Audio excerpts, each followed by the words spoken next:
दोस्तों आदाब अर्ज़ है, मैं अनीस अहमद खान हिंद वर्ष से आपसे मुखातिब हूँ।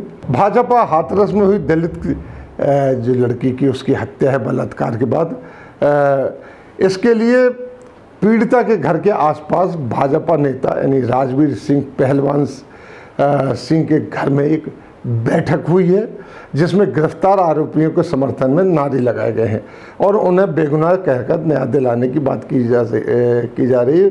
सीधी सी बात है कि अब जो ये दलित लड़की की हत्या और उसके साथ बलात्कार हुआ है, इसको ठाकुर वर्सेस दलित का मोड़ दिया जा रहा है, उसको भटकाया जा रहा है मुद्दे से। जो राजवीर सिंह पहलवान के घर में बैठक हुई, उसमें जो पकड़े गए हैं लड़के, उसमें यानी जो कहना चाहिए कि आरोपी परिवार है वो भी शामिल था मीटिंग में। बिल्कुल साफ जाहिर होता है कि अब इसको भटकाया जा रहा है, क्योंकि जो राजवीर सिंह पहलवान है ये ठाकुर संप्रदाय से आते हैं।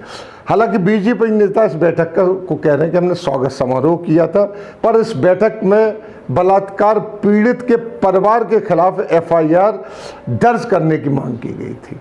जिसके लड़की के साथ बलात्कार हुए, जिस तरीके से मांग उठ रही है कि उस पीड़ित परिवार के जिसकी लड़की मरी है उसके खिलाफ ही FIR दर्ज की जाए। उसका ये है कि कह दिया गया है कि जो राज्य सरकार ने कहा है कि इन सब लोगों का नार्को टेस्ट होगा, जो पीड़ित परिवार हैं, जिनकी बच्ची मारी गई है, जिनके साथ बलात्कार हुआ, उनके नार्को टेस्ट की बात की गई। इस इतिहास में पहली बार है।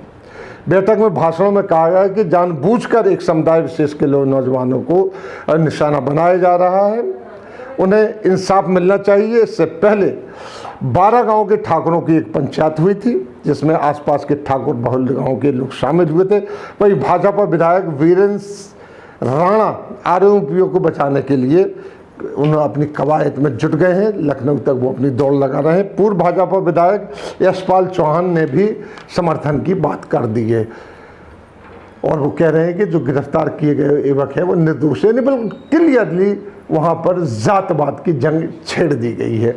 यूपी के बाहुबली रघुराज प्रताप सिंह और राजा भैया जो हैं, उनको भी जिनकी पार्टी है लोक जनसत्ता दल, उनको भी आगे लाने की कोशिश की जा रही है और उनके कार्यकर्ता एक्टिव हो गए हैं एक समुदाय की तरफ से।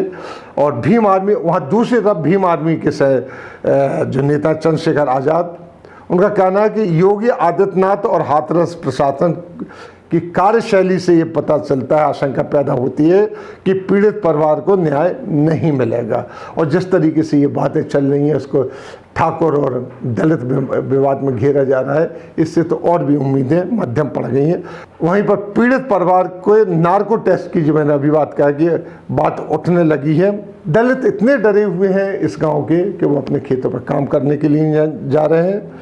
ये है तो दलित बहुल क्षेत्र, लेकिन ठाकुरों का यहाँ पे बड़ा दबदबा है। भाजपा ठीक इसी तरह 10 जनवरी को जैसे जो यहाँ हो रहा है कि उसको जात-पात में बांटा जा रहा है हाथरस में, इसी तरीके से 10 जनवरी 2018 को कठुआ में जो घुमंतु गुर्जर होते हैं, मुसलमान होते हैं, वो उनकी बच्ची के साथ बलात्कार हुआ था जम्मू में, उसको भी इसे जम्मू के कठुआ में कहना चाहिए, उसको भी इसी तरीके से हिंदू और मुसलमान कह के बीजेपी वालों ने हंगामा मचाना शुरू कर दिया था। बाकायदा तिरंगा झंडा लेके रैली निकल रही थी, जिसमें कि उस वक्त के PDP भाजपा सरकार के कई मंत्री थे भाजपा के, वो भी शामिल होकर इस बात को आवाज़ लगा रहे थे।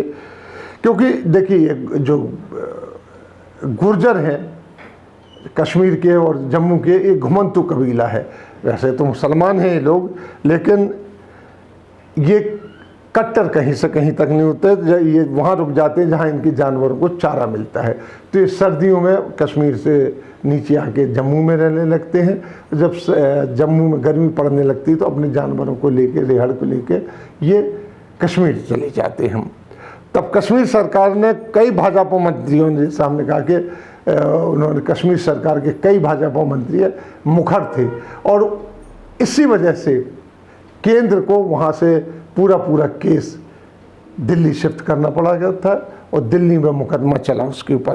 कुछ इसी तरीके का नैरेटिव हाथरस में बनाया जा रहा है कि इसको जातवाद का झगड़ा बना दें, माहौल थोड़ा सा गर्म होगा फिर इसको धीरे धीरे धीरे धीरे धीरे ठंडा कर दिया जाएगा। लेकिन जो करने वाले ये नहीं सोच रहे कि भाजपा को इससे कितना नुकसान हो रहा है, क्योंकि यूपी में भी 7 जगह चुनाव है, वहाँ पर मध्य प्रदेश में भी चुनाव है जहाँ पे दलित पॉपुलेशन बहुत ज़्यादा है, यूपी में भी ज़्यादा है और मध्य प्रदेश में ज़्यादा है। जो जिन जिन इलाकों में चुनाव हो रहा है वहाँ दलित बहुत लोग हैं। और बिहार में भी चुनाव हो रहा है कि बिहार में सबसे ज़्यादा एसटी और दलितों की तादाद है, उसके बाद मुसलमानों की आती है। तो ये नहीं सोच रहे कि इसका असर वहाँ क्या पड़ा रहा है।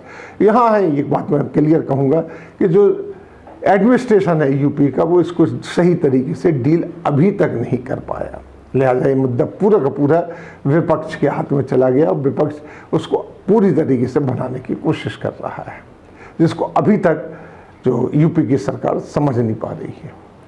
और अब इसको जैसे ही ठाकुर वर्सेस दलित का नैरेटिव देने को शुरू किया तो पूरे मध्य हिंदुस्तान के दलित एकजुट होना शुरू हो गए। जगह जगह से खबरें आने लगी समर्थन की और जगह जगह से उनके लीडर्स हाथरस की तरफ कूच करने लगे हैं। मामला स्थिति गंभीर होती चली जा रही है और अगर जातवाद का मुद्दा बना तो स्थिति और भी गंभीर हो जाएगी। लेकिन ऐसा होने नहीं देना चाहिए, देश की सुरक्षा के लिए बहुत ज़रूरी है। इसी के साथ हम आपसे लेते हैं विदा, अगले अंक में फिर हाजिर होंगे, तब तक के लिए दीजिए हमें इजाज़त।